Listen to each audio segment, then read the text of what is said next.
In this session, we're going to look at critical decision making.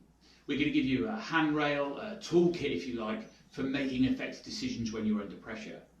As we've said before, when we're under pressure, physiologically and psychologically, the irony is we're in the worst possible shape to be making decisions, and arguably when the consequences are greatest. So a simple, effective toolkit really will help us make those really important decisions. Before we go any further, I want you to have a quick look at this video.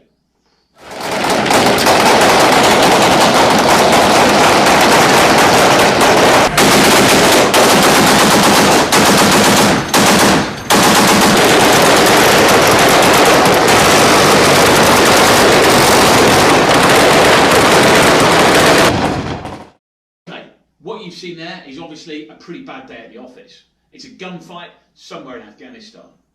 And unless you have military experience, if I was to ask you what was going on there, chaos, confusion, fear, etc. are all words that would probably get used to describe that particular set of circumstances. The thing is, even in those circumstances there, what we've got to try and do is get a grip of what's going on. And the first thing we've got to do is calm ourselves down. We used to use the expression, take a knee, draw a deep breath. Am I okay? There's a reason when you're on an aeroplane and the oxygen masks drop down, they tell you to put your own oxygen mask on first. And that's because unless you're in a circumstance to be able to help yourself, you stand no chance to help somebody else. So the first tip we're going to give you is take what we call a tactical pause or draw breath. So in that situation there, I was going to find something safe to stand behind, take a deep breath and make sure I'm okay, make sure I've got myself together.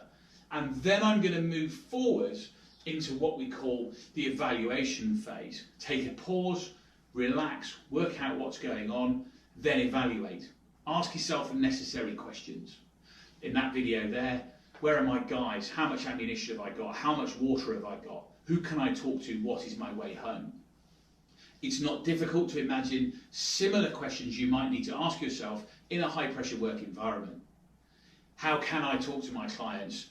Where are my customers? How can I do business development? What methods of communication do I have right now? So in other words, you're going to evaluate the circumstances, the situation that's happening around you. Where possible, always try to do that in a positive manner. In other words, what can I do? What can I achieve? What kit and equipment do I have? You'll find it much, much better from a stabilisation, reassurance, anxiety perspective if you can focus on what you can achieve rather than on what you can't achieve. Then what you're going to do is you're going to collaborate. Now, if we have a hand-on-heart moment, most of us will own up to the fact that we have a go-to team within the office, a group of people that always come true for us, always find us the answer and can be relied upon. Well, at this stage, I'm going to ask you to park that go-to team and do something a little bit different. When you do your evaluation, you're going to realise that there are some question marks. There perhaps is some intelligence that you don't have. Maybe there are some skills that you are missing. Right now, in the current situation, a good example of that is electronic communication skills. How do I hold a team meeting via a webinar? How do I communicate with clients that perhaps don't have brilliant internet connections, etc.? Just good examples. But what you're going to do is you're going to look to collaborate with the people that actually have the answers to those questions, can gain you that intelligence, or have the skills that you're currently missing from your team.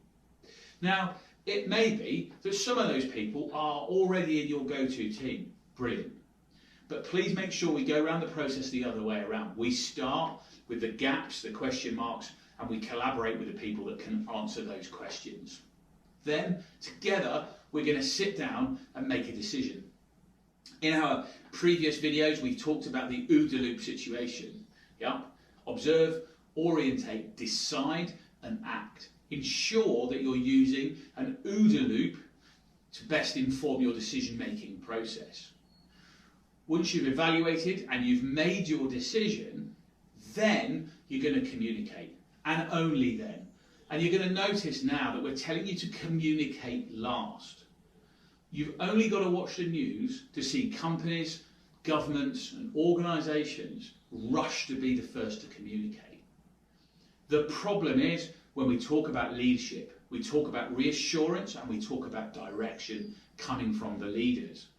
If we have to retract that communication because we went too early, or if we have to change direction because we leapt too early at a decision, then what happens is we start to undermine the reassurance, and the change of direction unnerves what is already an anxious situation. So in other words, what we're asking you to do is communicate decisively, clearly and last. Now, depending on the circumstances that you're in and the situation you find yourself in, the gap between taking your tactical pause and communicating can be really short. In the video you saw at the start of this particular session, I can assure you that gap was probably less than a minute. In business, it's rare that we have to make a decision quite that quickly. So in other words, take your time, work out your timescale, but still go through the process. If you've got a chance to really consider and really evaluate before you decide and communicate, then make use of that time. But communicate last in order to have the best possible effect when you're making critical decisions.